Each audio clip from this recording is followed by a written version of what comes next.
Good morning. This is my first time using the lapel mic. Is my volume okay? I can. So, okay. All right. My name is Dean Moore. Earlier this month was Martin Luther King Day.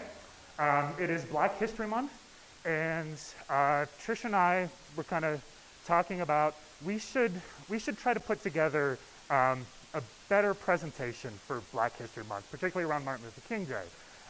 And we sent an email to Jim. Said, could we do this? We're thinking about next year. And he's like, actually, I have the plague. How about next Sunday? So here we are. Before I get going, I would like to say that even though we do have Jim's permission to be here, I haven't run these thoughts by anyone. So these are my words, not Jim's. Art has plausible deniability.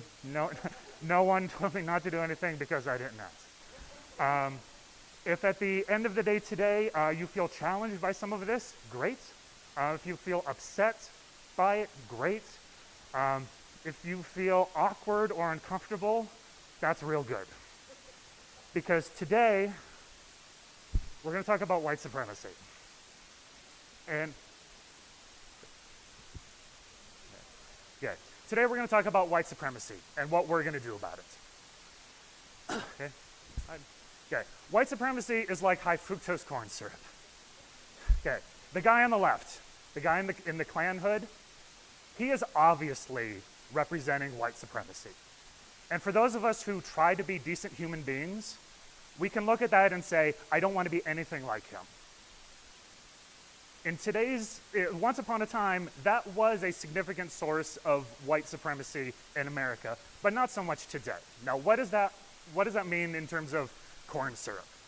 If you were trying to live healthy, you were trying to balance your diet, trying to lose weight, trying to live, trying to eat better, you can look at soda. You look at that can of soda and you think that definitely has a ton of sugar in it. I'm not going to drink sugar. But the problem is, corn syrup's everywhere, right? Corn syrup is in ketchup and bread and lunch meat and peanut butter and crackers and tomato soup. So if you're going through the grocery store and you're picking up everything and you're like, oh my God, corn syrup's in this too? I can't believe it. That's kind of the way the dangerous part of white supremacy exists in our culture today, okay? These are kind of old examples of white supremacy. Obviously, we have white and colored drinking fountains, right? We have help wanted, no Irish. Because Irish weren't always white, right? The one in the bottom, no Italians allowed, right? In the upper rights, we have redlining, no Negroes in this community. The interstate highway system, which communities were torn down to build the interstate highway, right? In the middle, we have Tulsa, Oklahoma, Black Wall Street, which was bombed using airstrikes, Tulsa, Oklahoma, okay? In modern times, we have voting rights, right? Voter ID laws. We have gerrymandered electoral maps. We have disparities in education, and of course we have policing. Now, why are we talking about this? Let's not forget that Jesus was an outspoken minority killed by law enforcement for trying to change the status quo. Okay, so let me address the elephant in the room. I'm white. I know, okay? My mom's side of the family is from Czechoslovakia. My dad's side, they say is Scotch-Irish, and then other people say Scotch-Irish isn't a thing. But it, definitely like white Europe, okay? So as we go forward, obviously I can't speak authentically. I can't speak firsthand about what's going on here, about a lot of this. But hopefully I can bring you some facts, some perspective, and hopefully some strategies to help us. Okay? And again, if any of this challenges you, that's good. Okay? There are two good quotes here. In the upper left, don't cling to a mistake just because you spent a lot of time making it. Okay? And in this sense, I'm not talking about you, I'm talking about our country. Right? 1619 was the date the first slave ships arrived in North America. We have spent a lot of time building this problem. The other one from the Talmud, do not be daunted by the enormity of the world's grief. Do justly now. Love mercy now. Walk humbly now. You are not obligated to complete the work, but neither are you free to abandon it. We are not going to solve white supremacy today. But if we're looking at the problems of the world and you say, it's too big, I can't do anything about it, I'm just going to step back into my comfort bubble, you're not allowed to do that either. You got to try. Okay. Now, no one here was a slave. No one in the room today was ever a slave owner. No one is asking you personally to apologize for slavery. However, we have to accept that the effects of slavery, going through segregation, going through Jim Crow, and now the institutional racism we have, is still a thing that we have to address. If we're unwilling to confront those effects and consciously change the system because it makes us uncomfortable, that is our responsibility. Okay? Let's say someone built a hotel, right? And the person who built this hotel hated handicapped people. Didn't want anyone to be handicapped to stay in his hotel. That means no elevators, no ramps, no automatic doors. Hated handicapped people. And then he sells the hotel to someone who is absolutely cool with everyone. However, that hotel room still doesn't have elevators, right? And all the employees of this new owner, no problem with anyone. The hotel still doesn't have ramps. Now, whose fault is it that that hotel exists? The original builder. Whose responsibility is it to fix it?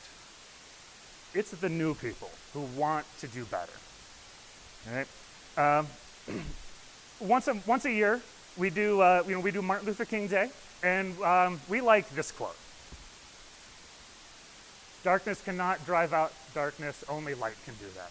Hate cannot drive out hate; only love can do that." That we stand up and we hold hands and we sing, "We shall overcome," and we go about our lives thinking we've done something. That's a very happy, St. Francis appropriate Martin Luther King quote. He also said this: "The majority of white Americans consider themselves sincerely committed to justice for the Negro." Everyone on board? We're cool? Yay. "They believe that American society is essentially hospitable to fair play and to steady growth towards a middle-class utopia embodying racial harmony. But unfortunately, this is a fantasy of self-deception and comfortable vanity," said in 1967. The next one, please. Oh, that is the next one, sorry. Should have changed the graphic. Okay. "I have reached the regrettable conclusion that the Negro's great stumbling block is not the KKK, but the white moderate, who is more devoted to order than to justice, who prefers a negative peace, the absence of tension, to a positive peace, the presence of justice, who says, I agree with you in the goal you seek, but I cannot agree with your methods. It is a cruel jest to say a bootless man that he ought to lift himself up by his own bootstraps."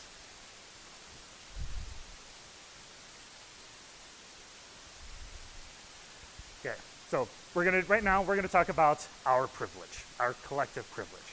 Okay, there are many kinds of privilege. You see on the privilege card there. There's white privilege, socioeconomic privilege, Christian privilege, male privilege, heterosexual privilege, able-bodied privilege, citizen privilege. There's a lot. Right? What is privilege? Privilege is your life has not been made hard because of blank, whatever that is. Privilege is not your life has been easy because of. Right? Whenever we talk about privilege, a lot of people are like, I had a hard life and I'm white. That's not the point. Right? The point is your life isn't harder because of the color of your skin. Right? If you don't have to think about it, it's a privilege. All right. Okay, so before we go on to the next one, raise your hand if the validity of your marriage was not determined by the Supreme Court in the last few years. You have straight privilege. Okay? Raise your hand if you don't have to worry about walking by yourself at night. You have male privilege. Okay? Now, we do really good here at St. Francis about checking our straight privilege. That's one of the things that we should be proud about. We work hard at that. We've been successful at that over many, many years. Right? But today we're going to do a white privilege checklist. Okay? There are going to be 10 questions. I just want you to keep track of how many apply to you on your fingers. Okay? Number one. Oh, I just said that. Okay. Number one. I am rarely the only person of my race in the room. If that applies to you, okay? I know the country of origin for my family before they came to America. Right? Now, a little bit ago, I said that I know where my parents, grandparents, great-grandparents came from. Right? Okay, number three, I can bring up racism without being viewed as self-serving.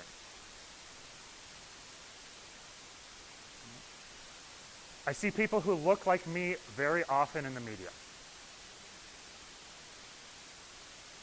I assume that police exist to serve and protect me. Things that are flesh-colored, like makeup, bandages, crayons, are actually the color of my skin. I have never been called a credit to my race.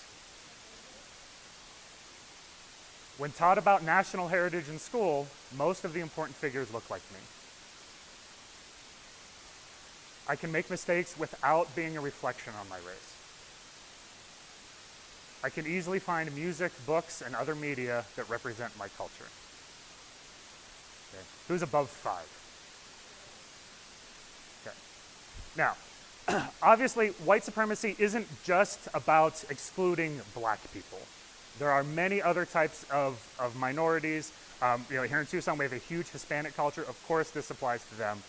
Just for the sake of the conversation and to speak to the history of how it's happened in our culture, I'm doing this from the viewpoint of an anti-black white supremacy. Right. All right. So number 10 there was finding music, books, and other media. I'm a musician, right? My day job is teaching music, so let's talk about the last big music events that we had. How many of you saw this show? Right, this is halftime at the Super Bowl, right? My kids really dug it. My students really liked this. It was great. Some people, not so much. Okay, let's see who these people are. Next slide. Okay, we have a Pulitzer Prize winner, an Oscar winner, a couple Rock and Roll Hall of Fame inductees. I could add up all those Grammys. Created his own label, created Beats headphones, and then sold his technology to Apple for $3 billion. Right? These are not fly-by-night hoodlums, no matter what some news broadcasts want you to say. Now, if this just isn't your type of music, fine. That's no problem. But if you're looking at this and thinking, why that? The NFL is overwhelmingly black. Overwhelmingly black. Right? If this just isn't your music, I'm going to remind you that you made us listen to Paul McCartney at the Super Bowl a few years ago. Sorry.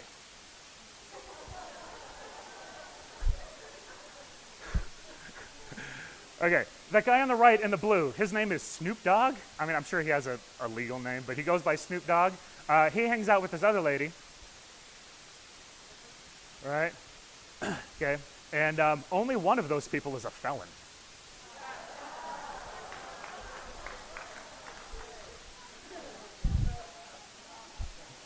Okay, now, the woman who was in the previous picture is this lady, Mary J. Blige, right?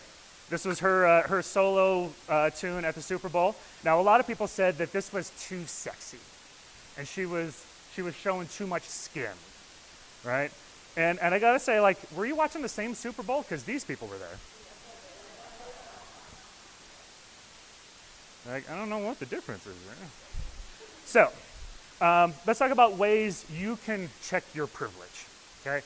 Break your bubble, right? If there's a Black Lives Matter march, go to it. If there is an event about black culture, go to it, right?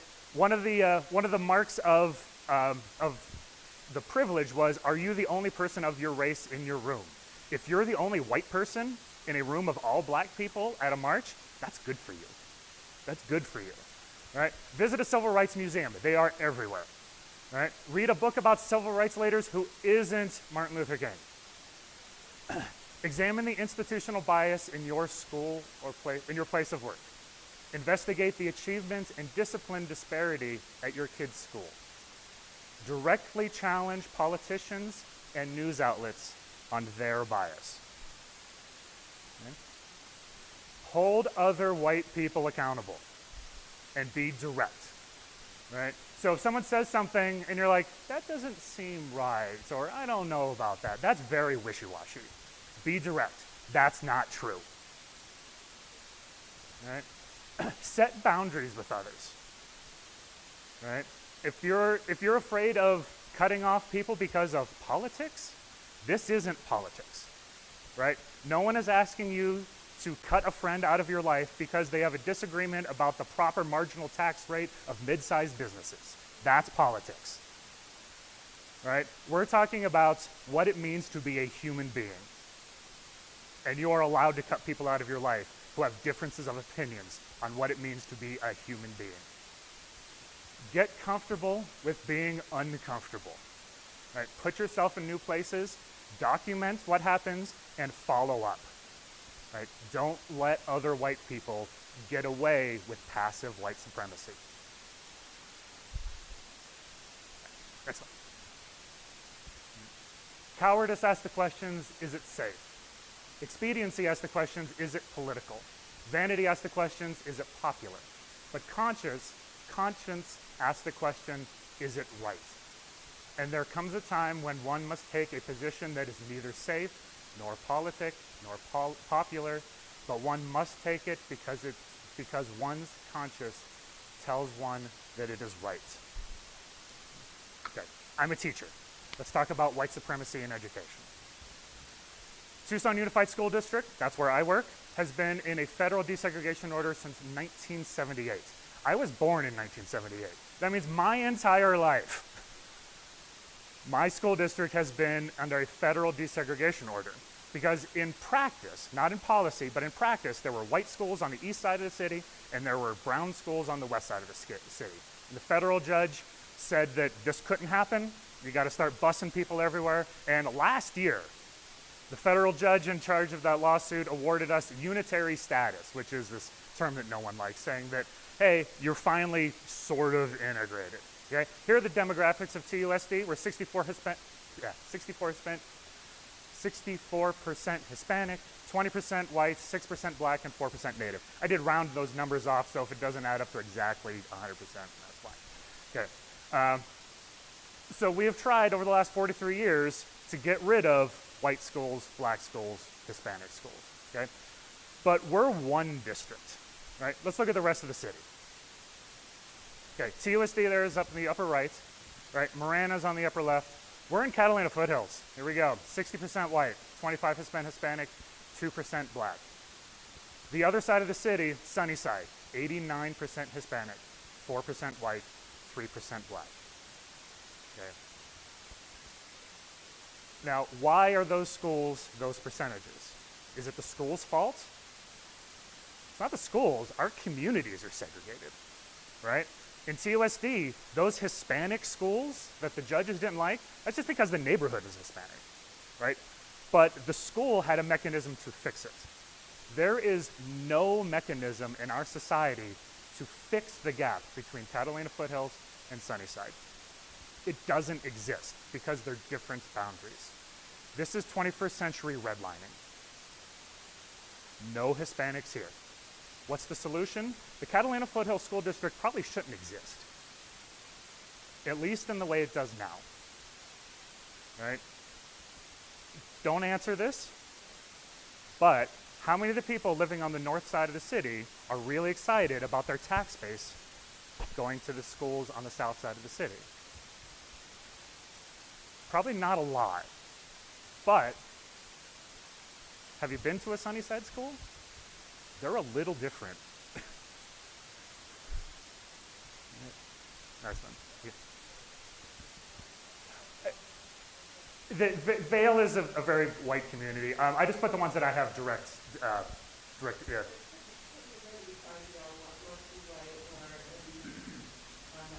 Yeah, we live in Catalina Foothills right now. The church is in Catalina Foothills. I teach in TUSD, and I have taught in Sunnyside. So just trying to speak from a place of authenticity. That's why it's a good question, though. Yeah. They said this is modern day redlining, right? School choice and local control are what keeps those separate. We absolutely have segregated schools, even though legally we don't. But it's because those communities are segregated.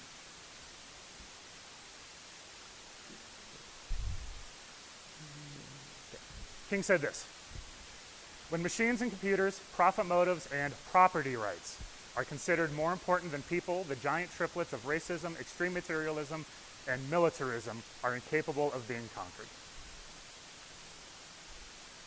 Okay. Here comes a really uncomfortable one. There's no point in talking about this if we're not going to talk about policing in the black community. Okay. The general U.S. population is 58% white, 12% black. The U.S. prison population, 40% black, 39% white. Okay. What does racism look like visually?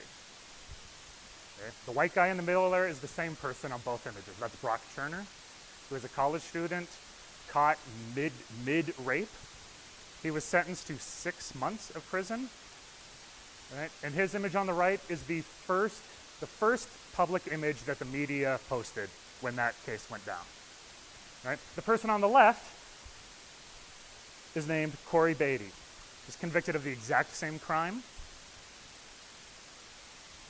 sentenced to a minimum of 15 to 25 years. Right? On the right, we have Trayvon Martin, who was convicted of exactly nothing.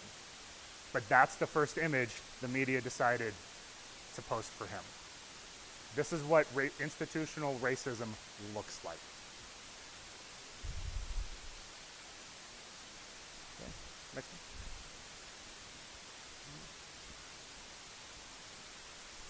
one. Okay. Other maps that show institutionalized racism. Anyone ever driven through Florence? What's the main business in Florence?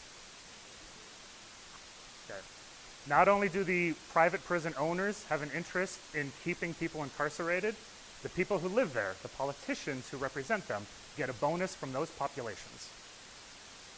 So, when we do the census and we figure out who lives in which area, Florence gets a bump by having the prisons there. But of course, those people can't vote. But they do count to the population.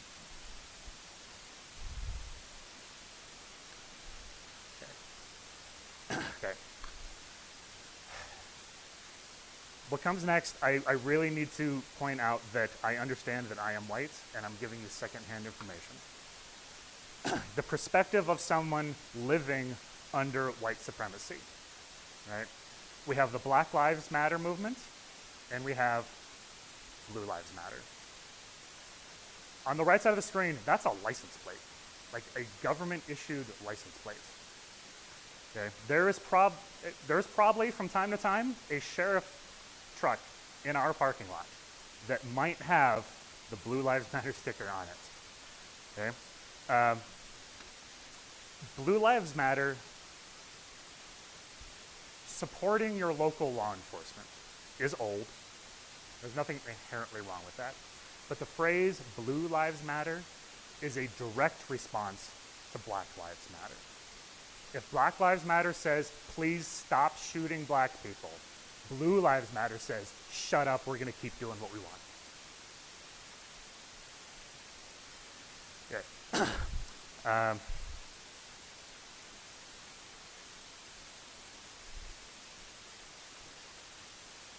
Blue Lives Matter is tightly tied together with White Lives Matter. And what is a white life? What does that mean? I was talking to Tom about some stuff that Whoopi Goldberg said on The View a few days ago. It's complicated. I'm not going to lie, it's complicated.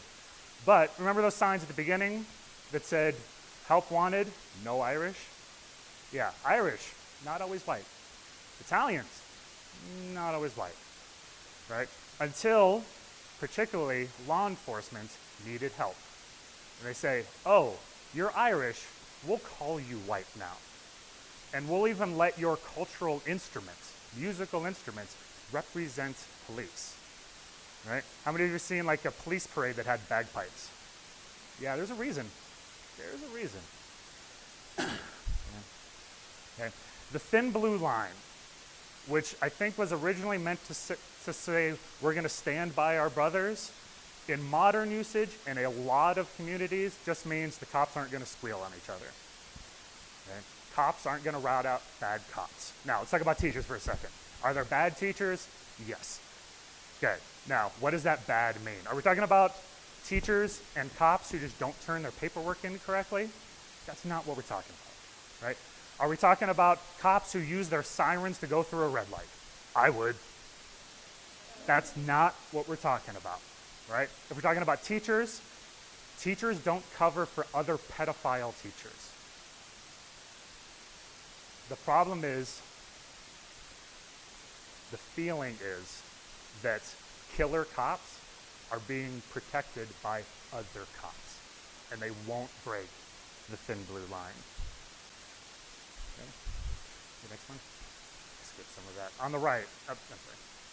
Okay. If you're confident that police exist to protect you, you have white male privilege. Next one, please. This is a friend of mine, the Tale of Two Band directors. You know the guy on the left? The guy on the right is my co-director at Tucson High. His name is Marani Michael Sanders. Michael isn't his middle name. Michael's is his Starbucks name. Because when he says Marani, people don't know what he said, right? Now, having a cultural name isn't unique, but it's just noticeable that his name isn't Steve, right? People don't know how to spell Marani, right? It is a cultural African name. That's where Marani comes from. Of the two of us, which one do you think has a ticket for jaywalking? For jaywalking. Right? Of the two of us, okay, Marani has a master's degree in jazz pedagogy. Of the two of us, which one has been thrown over a police car hood several times? Right. Marani is a veteran of the Army and the Navy. He was a musician in the service. Which one of us has had a police officer point his gun at him several times? Not me. Okay. In schools, the school-to-prison pipeline is very real. We have cops in our schools. There is a police car on the Tucson High campus all the time, and it's weird. It's really weird. The kids know that if they get into trouble, that in middle school, it's a disciplinary issue with the principal, but in high school, they can get a criminal record, and that follows them. And it's really easy for someone to go from a discipline problem in high school straight into prison. It is painfully easy. Okay? We have this one. I'm not going to tell you which one, but this is from one of your Facebook pages. I'm not going to tell you because I think there's a real chance you don't know what those numbers mean. If you have 12 bad cops and 1,300 good cops, but the 1,300 good cops don't turn into 12 bad cops, you have 1,312 bad cops. Now, those numbers are significant. Could you make that point by saying 99 and 1? Absolutely. Let's convert 1312 to the alphabet. That's ACAB, which is an acronym for All Cops Are Bastards, which is a very common graffiti mark at Tucson High because they're afraid. Okay? Now, again, all perspective, right?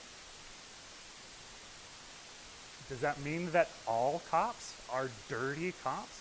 Absolutely not. Perspective of the people living under the system can see that. Okay? So what can you do? You can record. Okay? That's Darnella Frazier. Without Darnella Frazier recording the murder of George Floyd, Derek Chauvin would still be an active duty cop. Okay? You can do that. You can do that. In Tucson, you're allowed to record police as long as you don't go into a crime scene. So don't cross the yellow tape. If you just see someone being pulled over, stay in your car. And if a cop asks you to leave, say, where is the edge of the crime scene? Step outside of it, keep recording. If nothing happens, everyone goes out about their day. But if something happens, it matters when things get recorded. Okay. We do really well with gay pride. We're all about that. But we can't ignore the fact that the first gay pride parade was the Stonewall riot. Right? And even to this day, pride parades have issues with police. They don't want police security. Even gay cops aren't always welcome at pride parades because of the history going back to Stonewall. Right? King said, violence is the language of the unheard.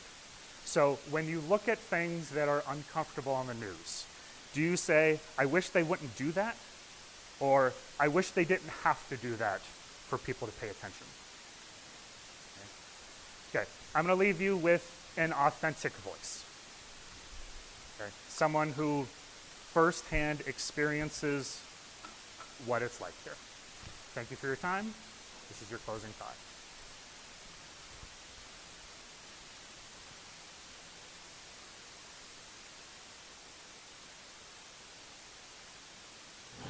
So I've been seeing a lot of things talking of the people making commentary.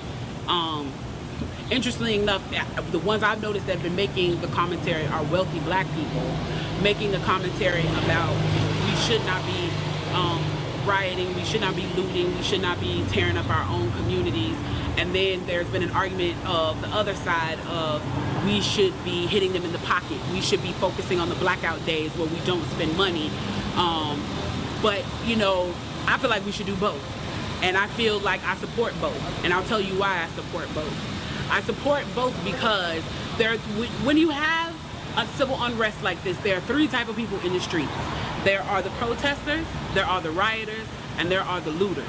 The protesters are there because they actually care about what is happening in the community. They want to raise their voices, and they are there strictly to protest. You have the rioters who are angry, who are anarchists, who really just want to fuck shit up, and that's what they're going to do regardless. And then you have the looters. And the looters almost exclusively are just there to do that, to loot. Now, people are like, well, what did you gain? Well, what did you get from looting? I think that as long as we're focusing on the what, we're not focusing on the why, and that's my issue with that. As long as we're focusing on what they're doing, we're not focusing on why they're doing. And some people are like, well, those aren't people who are legitimately angry about what's happening. Those are people who just want to get stuff. Okay, well then, let's go with that. Let's say that's what it is. Let's ask ourselves why in this country in 2020, the financial gap between poor blacks and the rest of the world is at such a distance that people feel like their only hope and only opportunity to get some of the things that we flaunt and flash in front of them all the time is to walk through a broken glass window and get it. That they are so hopeless that getting that necklace, getting that TV, getting that change, getting that bed, getting that phone, whatever it is that they're going to get, is that in that moment when the riots happen and if they present an opportunity of looting, that's their only opportunity to get it. We need to be questioning that why. Why are people that poor? Why are people that broke? Why are people that food insecure, that clothing insecure, that they feel like their only shot, that they are shooting their shot by walking through a broken glass window to get what they need? And then people want to talk about, well, there's plenty of people who pulled themselves up by their bootstraps and got it on their own. Why can't they do that? Let me explain to you something about economics in America. And I'm so glad that as a child, I got an opportunity to spend time at Push where they taught me this, is that we must never forget that economics was the reason that black people were brought to this country. We came to do the agricultural work in the South and the textile work in the North. Do you understand that? That's what we came to do. We came to do the agricultural work in the South and the textile work in the North. Now, if I right now decided that I wanted to play Monopoly with you, and for 400 rounds of playing Monopoly, I didn't allow you to have any money, I didn't allow you to have anything on the board, I didn't allow for you to have anything. And then we played another 50 rounds of Monopoly, and everything that you gained and you earned while you were playing that round of Monopoly was taken from you. That was Tulsa, that was Rosewood. Those are places where we built black economic wealth, where we were self-sufficient, where we owned our stores, years where we owned our property and they burned them to the ground. So that's 450 years. So for 400 rounds of Monopoly, you don't get to play at all. Not only do you not get to play, you have to play on the behalf of the person that you're playing against. You have to play and make money and earn wealth for them, and then you have to turn it over to them. So then for 50 years, you finally get a little bit and you're allowed to play. And every time that they don't like the way that you're playing, or that you're catching up, or that you're doing something to be self-sufficient, they burn your game. They burn your cards. They burn your Monopoly money. And then finally at the release and the onset of that, they allow you to play and they say, okay, now you catch up. Now at this point, the only way you're going to catch up in the game is if the person shares the wealth, correct? But what if every time you share the wealth, then there's psychological warfare against you to say, oh, you're an equal opportunity hire. So if I played 400 rounds of Monopoly with you and I had to play and give you every dime that I made, and then for 50 years, every time that I played, if you didn't like what I did, you got to burn it like they did in Tulsa and like they did in Rosewood, how can you win? How can you win? You can't win. The game is fixed. So when they say, why do you burn down the community? Why do you burn down your own neighborhood? It's not ours. We don't own anything. We don't own anything. Trevor Noah said it so beautifully last night. There's a social contract that we all have, that if you steal or if I steal, then the person who is the authority comes in and they fix the situation. But the person who fixes the situation is killing us.